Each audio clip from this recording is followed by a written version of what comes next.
বিরোধী দলের যৌক্তিক বাধা সত্ত্বেও যে কয়টি গণবিরোধী বিল আজকে পাশ হয়েছে আমরা তার দায় নিতে চাই না। এই জন্য আমরা এখন সংসদ থেকে ওয়াক আউট করছি।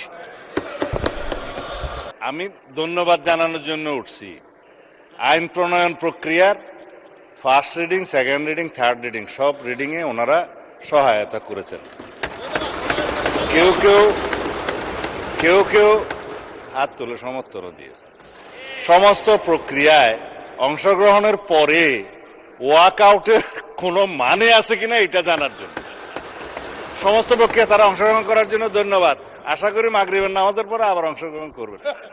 আমি মীর শাহে আলম, স্থানীয় সরকার পৌরনো সমবায় প্রতিমন্ত্রী, প্রস্তাব করছি যে স্থানীয় সরকার পৌরসভা আইন 2009 এর অধিকতর সংশোধন কল্পে আনিত বিলটি স্থানীয় সরকার পৌরসভা সংশোধন বিল 2026 উত্থাপিত আকারে এই মহান সংসদে পাশ করা হোক।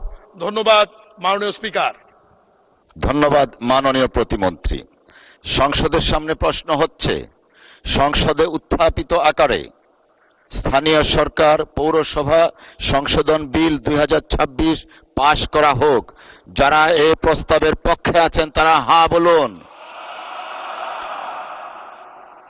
যারা এই প্রস্তাবের বিপক্ষে আছেন তারা না বলুন।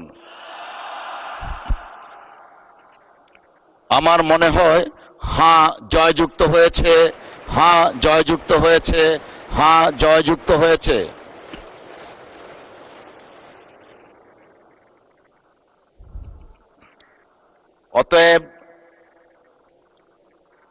অতএব সংসদে উত্থাপিত আকারে স্থানীয় সরকার পৌরসভা সংশোধন বিল 2026 পাশ হলো। মাননীয় বিরোধী দলের নেতা। দুঃখজনক হলেও সত্য, বিরোধী দলের যৌক্তিক বাধা সত্ত্বেও যে কয়টি গণবিরোধী বিল আজকে পাশ হয়েছে আমরা তার দায় নিতে চাই না। এই জন্য আমরা এখন সংসদ থেকে ওয়াক আউট করছি।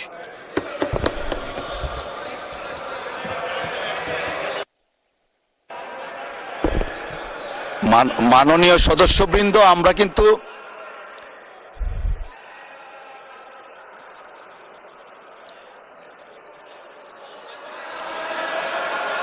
যাচ্ছেন না, আপনারা আসছেন।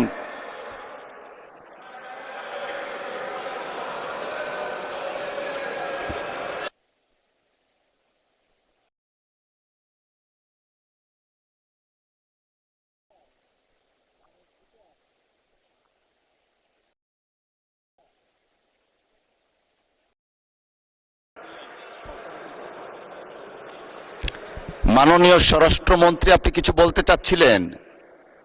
আচ্ছা, একটু মাইকটা দেয়া যাবে দয়া করে? ওনারা অনেকেই আছেন কিন্তু এখনো আপনি চাইলে বলতে পারেন। আমি ধন্যবাদ জানানোর জন্য উঠছি। আইন প্রণয়ন প্রক্রিয়ার first reading, second reading, third reading সব রিডিংয়ে ওনারা সহায়তা করেছেন। কেউ হাত তুলে সমর্থনও দিয়েছেন। সমস্ত প্রক্রিয়ায় অংশগ্রহণের পরে ওয়াক আউটের কোনো মানে আছে কিনা এটা জানার জন্য সমস্ত প্রক্রিয়া তারা অংশগ্রহণ করার জন্য ধন্যবাদ। আশা করি মাগরিবের নামাজের পরে আবার অংশগ্রহণ করবেন।